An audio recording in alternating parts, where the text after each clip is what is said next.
छत्तीसगढ़ के वन विभाग की एक ऑडिट से हैरान करने वाला खुलासा हुआ। प्रदेश में साल 2008 से लेकर 2020 तक 515 जगहों पर किए गए वृक्षारोपण फेल हो गए, यानी यहां पेड़ जिंदा नहीं बचे। अब इनमें कई सौ करोड़ रुपए की वसूली होनी है और इसकी जद में वन विभाग के 3/4 अधिकारी कर्मचारी आ रहे हैं, लेकिन इनके खिलाफ कड़ी कार्रवाई नहीं की जा रही है। आखिर क्यों, देखिए इस रिपोर्ट में।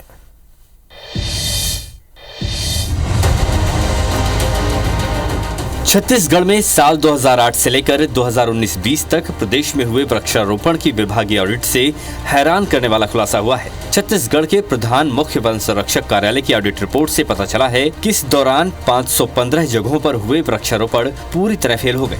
विभाग ने सफल वृक्षारोपण के लिए 40% से लेकर 85% तक पेड़ों के जिंदा बचने का पैमाना तय किया है, लेकिन असफल वृक्षारोपण वाली जगहों में 20% पेड़ भी नहीं बच सके। नियम है कि असफल वृक्षारोपण के लिए जितनी राशि खर्च हुई है उसकी पूरी वसूली जिम्मेदार कर्मचारियों अधिकारियों से की जाएगी, लेकिन रिपोर्ट बनकर तैयार है, कार्रवाई हो नहीं रही। 2008-9 से 19-20 तक लगभग 516 वृक्षारोपणों को हम लोग ने असफल पाया गया है। कार्रवाई किया जाता है तो वन रक्षक से DFO तक का अधिकारियों से अनुपात में उसको निर्धारित कर उन लोगों से वसूली का कार्यवाही किया जाता है। दरअसल जिन जगहों पर वृक्षारोपण किया जाता है वहां फेंसिंग से लेकर खाद पानी तक के लिए 3 सालों तक बजट दिया जाता है। फिर 3 साल बाद उसका ऑडिट होता है। तय मापदंड से कम पेड़ जिंदा बचे तो उस पूरी जगह के वृक्षारोपण को असफल घोषित कर दिया जाता है। वहां जितनी राशि खर्च होती है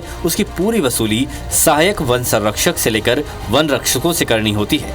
नियम पहले से हैं, लेकिन कार्रवाई कभी नहीं हुई। नतीजा वृक्षारोपण के नाम पर हर साल करोड़ों रुपए का भ्रष्टाचार किया गया। साल 2008 से 2020 के बीच 515 असफल वृक्षारोपण में से 50 केस के लिए वसूली की प्रक्रिया तो शुरू की जा चुकी है, लेकिन 465 केस यूं ही फाइलों में डंप हैं। केस बनाकर गड़बड़ी के जिम्मेदारों को नोटिस नहीं दिया गया तो माना जाएगा मामला उजागर नहीं हुआ। फिर रिटायरमेंट के बाद विभाग उनसे वसूली भी नहीं कर सकेगा, लेकिन एक बार केस मजबूत हो गया तो फिर पेंशन से भी वसूली की जा सकती है। असफल वृक्षारोपणों का जो जिम्मेदार अधिकारी कर्मचारियों के विरुद्ध कार्यवाही को किया जाने के लिए इस तारतम्य में हम लोग ने ये प्रक्रिया पे तेजी लाया गया है। जानकारों की माने तो असफल वृक्षारोपण मामले में वसूली का आंकड़ा कई सौ करोड़ का हो सकता है और इसकी जद में वन विभाग के 3/4 से ज्यादा कर्मचारी अधिकारी आ सकते हैं। वसूली शुरू हुई तो रिटायरमेंट के बाद इनकी पेंशन भी कम पड़ जाएगी। राजेश राज, IBC 24, रायपुर।